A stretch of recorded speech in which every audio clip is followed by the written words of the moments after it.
जय श्री शनिदेव। जय जय श्री शनिदेव।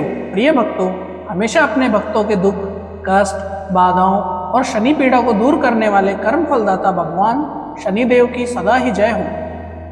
प्रिय भक्तों, अगर आप धन की कमी, नौकरी में रुकावट, व्यापार में हानि, घर में अशांति या जीवन में लगातार परेशानियों का सामना कर रहे हैं, तो आज शनिवार के इस पावन दिन भगवान शनिदेव का यह चमत्कारी मंत्र आपके जीवन में सुख, शांति और समृद्धि ला सकता है।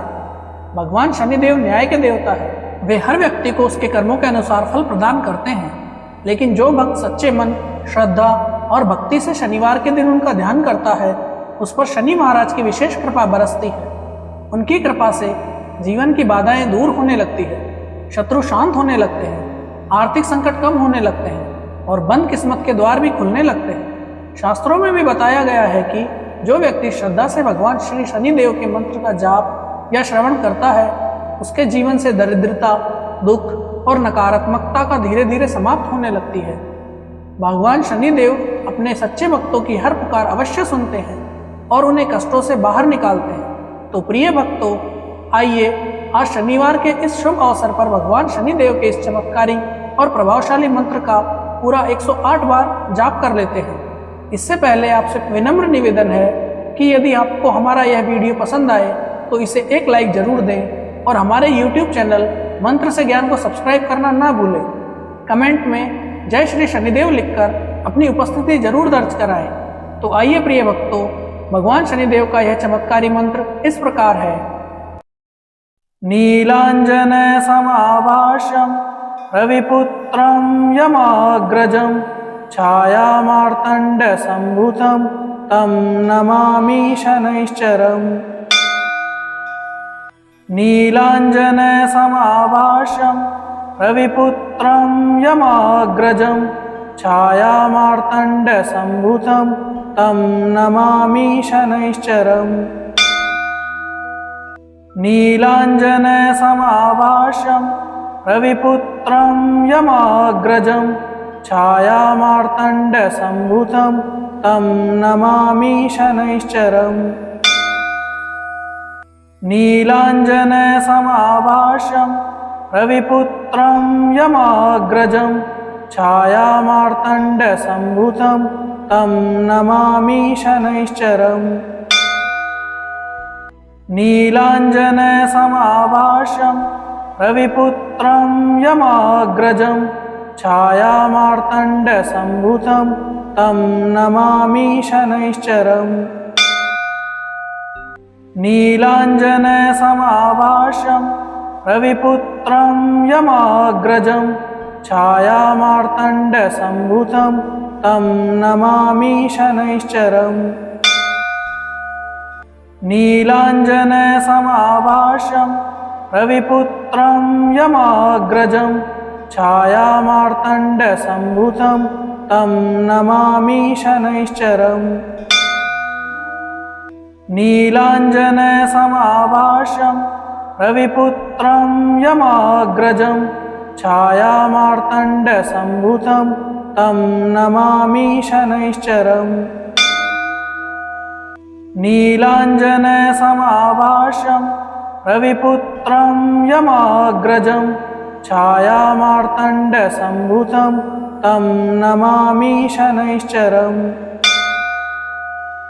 नीलांजन समाभाषं रविपुत्रं यमाग्रजं छायामार्तंड संभूतं तं नमामि शनैश्चरम्।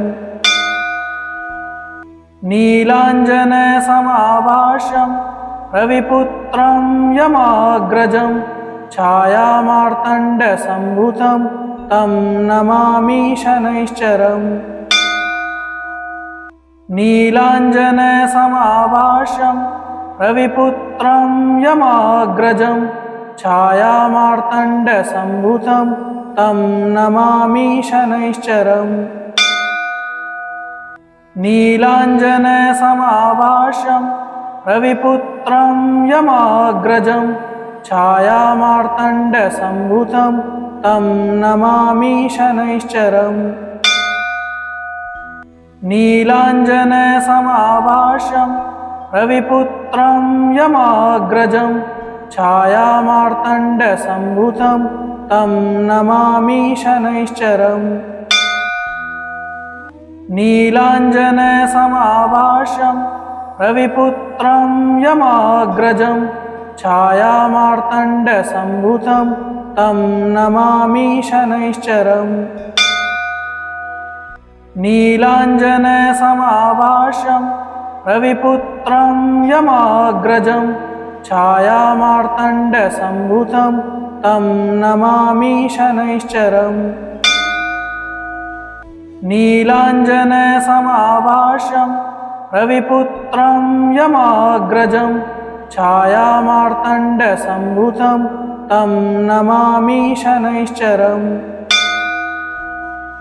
नीलाञ्जनसमाभासं रविपुत्रं यमाग्रजं छायामार्तण्डसम्भूतं तं नमामि शनैश्चरम्। नीलाञ्जनसमाभासं रविपुत्रं यमाग्रजं छायामार्तण्डसम्भूतं तं नमामि शनैश्चरम्। नीलाञ्जनसमाभासं रविपुत्रं यमाग्रजं छायामार्तण्डसम्भूतं तं नमामि शनैश्चरम्। नीलाञ्जनसमाभासं रविपुत्रं यमाग्रजं छायामार्तण्डसम्भूतं तं नमामि शनैश्चरम्। नीलाञ्जनसमाभासं रविपुत्रं यमाग्रजं छायामार्तण्डसम्भूतं तं नमामि शनैश्चरम्। नीलाञ्जनसमाभासं रविपुत्रं यमाग्रजं छायामार्तण्डसम्भूतं तं नमामि शनैश्चरम्। नीलाञ्जनसमाभासं रविपुत्रं यमाग्रजं छायामार्तण्डसम्भूतं तं नमामि शनैश्चरम्। नीलाञ्जनसमाभासं रविपुत्रं यमाग्रजं छायामार्तण्डसम्भूतं तं नमामि शनैश्चरम्। नीलाञ्जनसमाभासं रविपुत्रं यमाग्रजं छायामार्तण्डसम्भूतं तं नमामि शनैश्चरम्। नीलाञ्जनसमाभासं रविपुत्रं यमाग्रजं छायामार्तण्डसम्भूतं तं नमामि शनैश्चरम्। नीलाञ्जनसमाभासं रविपुत्रं यमाग्रजं छायामार्तण्डसम्भूतं तं नमामि शनैश्चरम्। नीलाञ्जनसमाभासं रविपुत्रं यमाग्रजं छायामार्तण्डसम्भूतं तं नमामि शनैश्चरम्। नीलाञ्जनसमाभासं रविपुत्रं यमाग्रजं छायामार्तण्डसम्भूतं तं नमामि शनैश्चरम्। नीलाञ्जनसमाभासं रविपुत्रं यमाग्रजं छायामार्तण्डसम्भूतं तं नमामि शनैश्चरम्। नीलाञ्जनसमाभासं रविपुत्रं यमाग्रजं छायामार्तण्डसम्भूतं तं नमामि शनैश्चरम्। नीलाञ्जनसमाभासं रविपुत्रं यमाग्रजं छायामार्तण्डसम्भूतं तं नमामि शनैश्चरम्। नीलाञ्जनसमाभासं रविपुत्रं यमाग्रजं छायामार्तण्डसम्भूतं तं नमामि शनैश्चरम्। नीलाञ्जनसमाभाषं रविपुत्रं यमाग्रजं छायामार्तण्डसम्भुतं तं नमामि शनैश्चरम्। नीलाञ्जनसमाभाषं रविपुत्रं यमाग्रजं छायामार्तण्डसम्भुतं तं नमामि शनैश्चरम्। नीलाञ्जनसमाभाषं रविपुत्रं यमाग्रजं छायामार्तण्डसम्भुतं तं नमामि शनैश्चरम्। नीलाञ्जनसमाभाषं रविपुत्रं यमाग्रजं छायामार्तण्डसम्भुतं तं नमामि शनैश्चरम्।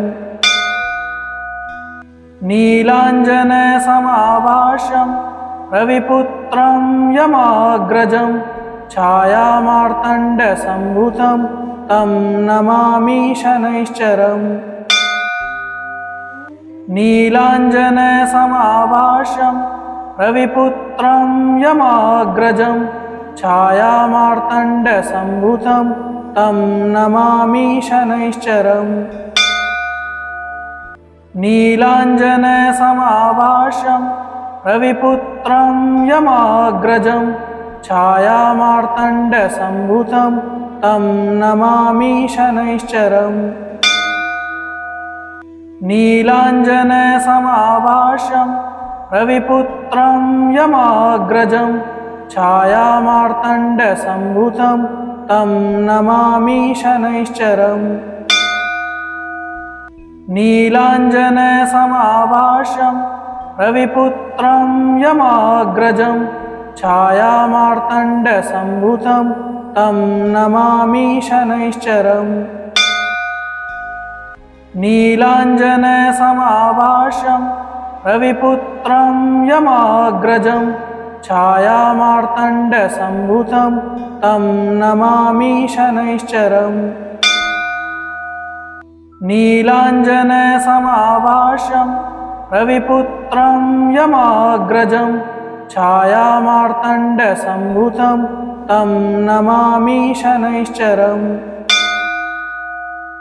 नीलाञ्जनसमाभाषं रविपुत्रं यमाग्रजं छायामार्तण्डसम्भुतं तं नमामि शनैश्चरम्। नीलाञ्जनसमाभाषं रविपुत्रं यमाग्रजं छायामार्तण्डसम्भुतं तं नमामि शनैश्चरम्। नीलाञ्जनसमाभाषं रविपुत्रं यमाग्रजं छायामार्तण्डसम्भुतं तं नमामि शनैश्चरम्। नीलाञ्जनसमाभाषं रविपुत्रं यमाग्रजं छायामार्तण्डसम्भुतं तं नमामि शनैश्चरम्। नीलाञ्जनसमाभाषं रविपुत्रं यमाग्रजं छायामार्तण्डसम्भुतं तं नमामि शनैश्चरम्। नीलाञ्जनसमाभाषं रविपुत्रं यमाग्रजं छायामार्तण्डसम्भुतं तं नमामि शनैश्चरम्।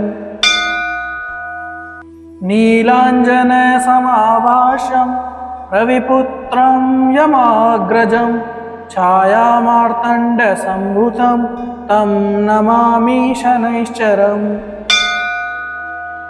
नीलाञ्जनसमाभाषं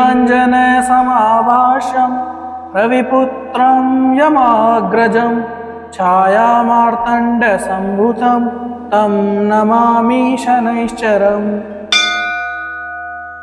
नीलाञ्जनसमाभाषं रविपुत्रं यमाग्रजं छायामार्तण्डसम्भुतं तं नमामि शनैश्चरम्। नीलाञ्जनसमाभाषं रविपुत्रं यमाग्रजं छायामार्तण्डसम्भुतं तं नमामि शनैश्चरम्। नीलाञ्जनसमाभासं रविपुत्रं यमाग्रजं छायामार्तण्डसम्भूतं तं नमामि शनैश्चरम्। नीलाञ्जनसमाभासं रविपुत्रं यमाग्रजं छायामार्तण्डसम्भूतं तं नमामि शनैश्चरम्। नीलाञ्जनसमाभासं रविपुत्रं यमाग्रजं छायामार्तण्डसम्भूतं तं नमामि शनैश्चरम्। नीलाञ्जनसमाभासं रविपुत्रं यमाग्रजं छायामार्तण्डसम्भूतं तं नमामि शनैश्चरम्। नीलाञ्जनसमाभासं रविपुत्रं यमाग्रजं छायामार्तण्डसम्भूतं तं नमामि शनैश्चरम्। नीलाञ्जनसमाभासं रविपुत्रं यमाग्रजं छायामार्तण्डसम्भूतं तं नमामि शनैश्चरम्। नीलाञ्जनसमाभासं रविपुत्रं यमाग्रजं छायामार्तण्डसम्भूतं तं नमामि शनैश्चरम्। नीलाञ्जनसमाभासं रविपुत्रं यमाग्रजं छायामार्तण्डसम्भूतं तं नमामि शनैश्चरम्। नीलाञ्जनसमाभासं रविपुत्रं यमाग्रजं छायामार्तण्डसम्भूतं तं नमामि शनैश्चरम्।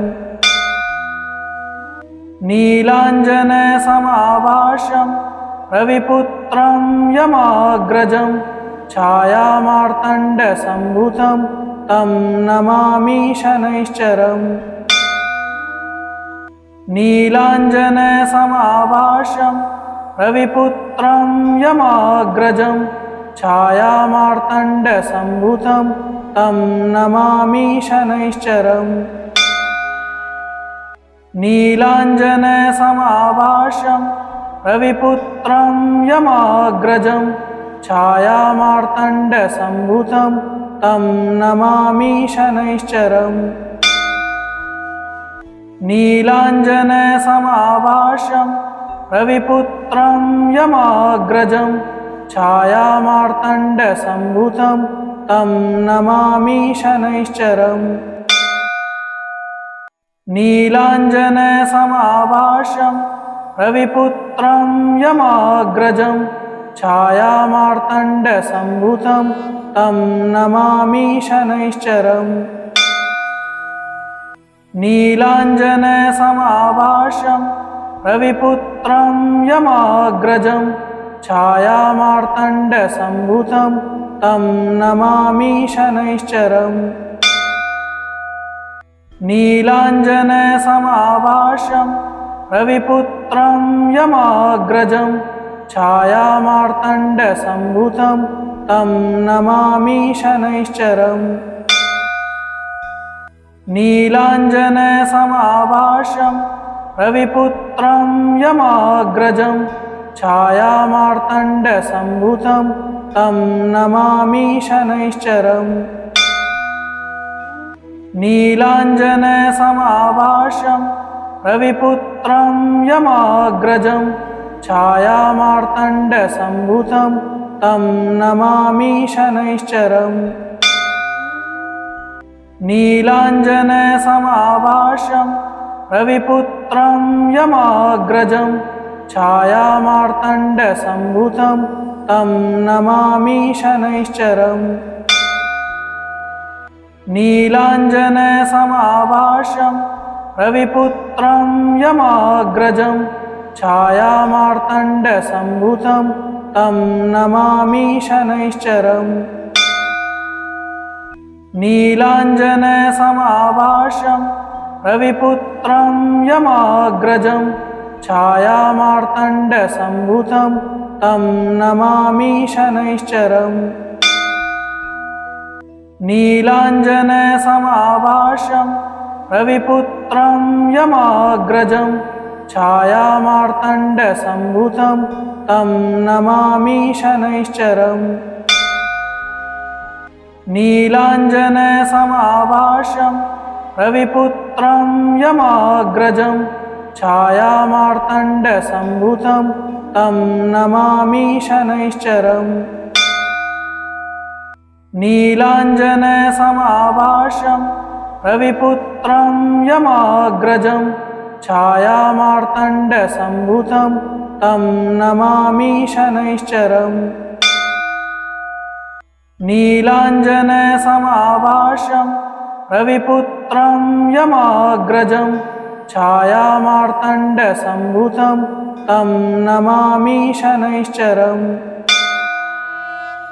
नीलाञ्जनसमाभासं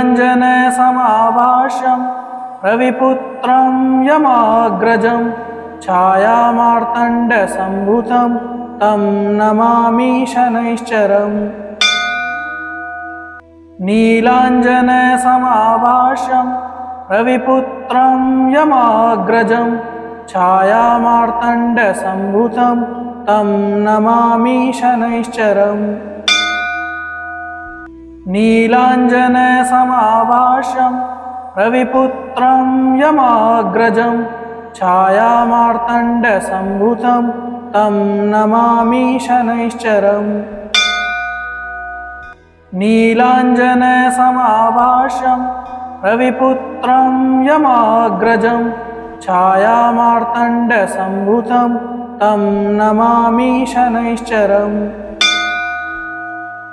नीलाञ्जनसमाभासं रविपुत्रं यमाग्रजं छायामार्तण्डसम्भूतं तं नमामि शनैश्चरम्। नीलाञ्जनसमाभासं रविपुत्रं यमाग्रजं छायामार्तण्डसम्भूतं तं नमामि शनैश्चरम्।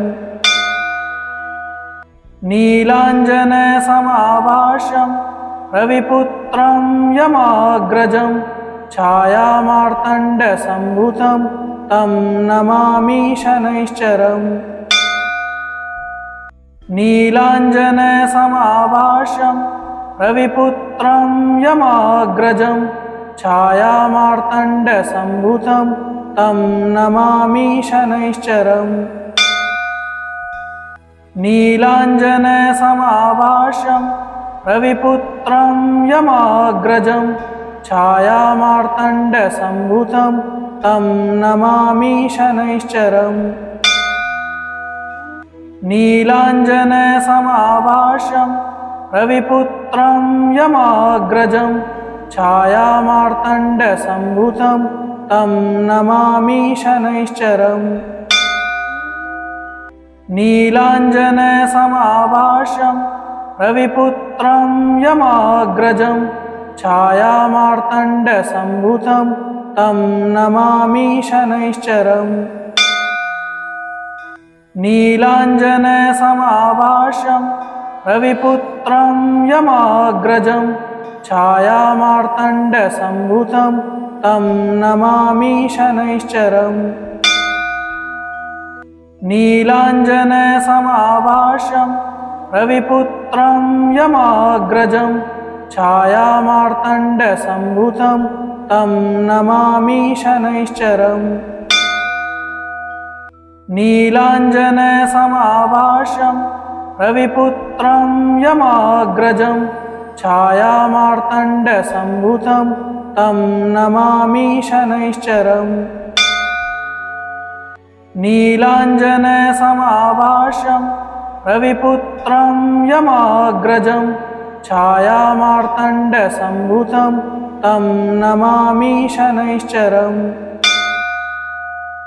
नीलाञ्जनसमाभासं रविपुत्रं यमाग्रजं छायामार्तण्डसम्भूतं तं नमामि शनैश्चरम्। नीलाञ्जनसमाभाषं रविपुत्रं यमाग्रजं छायामार्तण्डसम्भूतं तं नमामि शनैश्चरम्। नीलाञ्जनसमाभाषं रविपुत्रं यमाग्रजं छायामार्तण्डसम्भूतं तं नमामि शनैश्चरम्। नीलाञ्जनसमाभाषं रविपुत्रं यमाग्रजं छायामार्तण्डसम्भूतं तं नमामि शनैश्चरम्। नीलाञ्जनसमाभाषं रविपुत्रं यमाग्रजं छायामार्तण्डसम्भूतं तं नमामि शनैश्चरम्। नीलाञ्जनसमाभाषं रविपुत्रं यमाग्रजं छायामार्तण्डसम्भूतं तं नमामि शनैश्चरम्। नीलाञ्जनसमाभाषं रविपुत्रं यमाग्रजं छायामार्तण्डसम्भूतं तं नमामि शनैश्चरम्। नीलाञ्जनसमाभाषं रविपुत्रं यमाग्रजं छायामार्तण्डसम्भूतं तं नमामि शनैश्चरम्। नीलाञ्जनसमाभाषं रविपुत्रं यमाग्रजं छायामार्तण्डसम्भूतं तं नमामि शनैश्चरम्। नीलाञ्जनसमाभाषं रविपुत्रं यमाग्रजं छायामार्तण्डसम्भूतं तं नमामि शनैश्चरम्। नीलाञ्जनसमाभाषं रविपुत्रं यमाग्रजं छायामार्तण्डसम्भूतं तं नमामि शनैश्चरम्। नीलाञ्जनसमाभाषं रविपुत्रं यमाग्रजं छायामार्तण्डसम्भूतं तं नमामि शनैश्चरम्। नीलाञ्जनसमाभाषं रविपुत्रं यमाग्रजं छायामार्तण्डसम्भूतं तं नमामि शनैश्चरम्। नीलाञ्जनसमाभाषं रविपुत्रं यमाग्रजं छायामार्तण्डसम्भूतं तं नमामि शनैश्चरम्। नीलाञ्जनसमाभाषं रविपुत्रं यमाग्रजं छायामार्तण्डसम्भूतं तं नमामि शनैश्चरम्। नीलाञ्जनसमाभाषं रविपुत्रं यमाग्रजं छायामार्तण्डसम्भूतं तं नमामि शनैश्चरम्। नीलाञ्जनसमाभाषं रविपुत्रं यमाग्रजं छायामार्तण्डसम्भूतं तं नमामि शनैश्चरम्।